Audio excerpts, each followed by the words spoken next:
Hi, everybody.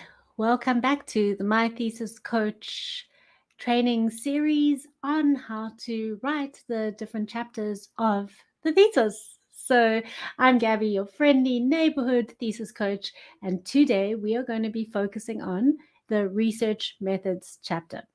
So, this is chapter 3 in most thesis formats, and this is when you start to tell the reader how it is that you are going to carry out the process of the research that you are going to do for this project. So this is where you'll know that in the introduction you laid out your research questions that you want to ask. In your literature review, you provided background into other conversations that people have been having around this task, around this topic, and what other people are saying. And now this is where you are going to define the research that you plan to do in order to write this thesis. So the first thing that I want to talk about before we jump into the actual sections of the method is this beautiful looking design over here. This is called the research onion, and some of you may have come across it. And I just think it's a helpful way to look at the research methods chapter as a whole. Now, we won't dwell on it for a long time, but what I want you to see is that this idea of carrying out research is way more than just like doing a couple of interviews and then sharing the findings. If you want to create a method that has validity, that draws on the kind of data that you need in order to make your findings and draw conclusions and answer your research questions. If you want that strong method, you need to make sure that you are taking all aspects of this research onion into consideration as you are crafting your methods. So that means starting on the outside and thinking, okay, what is my approach to this research? How do I understand research as a whole? So something I won't spend a lot of time talking about this because each of these is like a module in a research methods course on its own. But like according to positivism, there is one truth. You can go out and find that truth. You can do a questionnaire, get the answers. That is the truth. Whereas according to, let's look at interpretivism, there is no truth at all. Everything is up for interpretation, and it's only about how people understand knowledge. The other two lie elsewhere in the spectrum. But which of those you believe is going to affect the kind of method that you use in order to collect data for your study.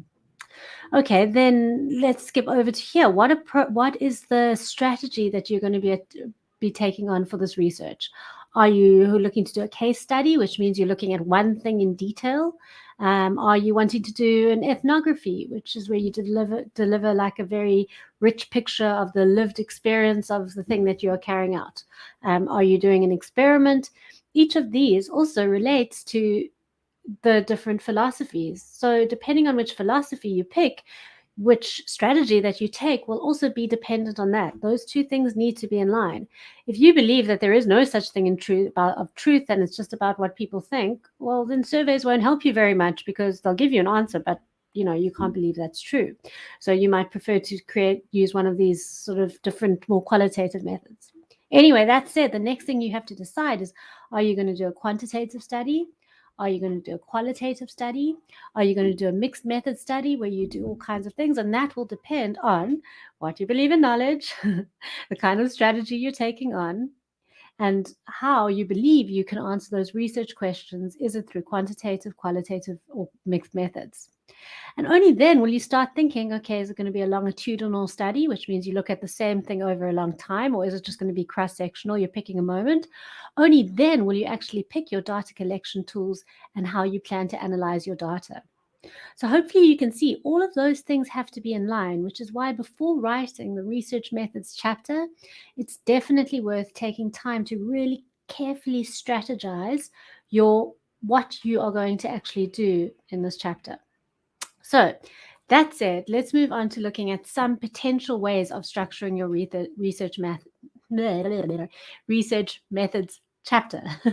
And remember, this isn't the only way that you can go about doing it. But if we think about that onion, starting from the outside and moving inwards, we follow that same kind of structure here in the research methods chapter. So you could start off by talking about your research philosophy, which of the isms, interpretivism, positivism, realism, and pragmatism, any other isms, which of those philosophies are you taking?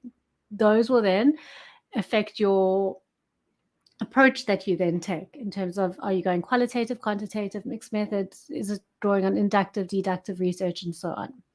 That will affect your research strategy. So is this going to be, what is the kind of big picture of your research? Is this going to be a ethnography? Is this going to be a grounded theory study? Is this going to be a case study? That's the big picture of the research, which will then go on to affect your data collection, which are things like interviews, semi-structured interviews, focus groups, so many other things you could do, questionnaires, foreign interviews. How are you going to actually collect your data?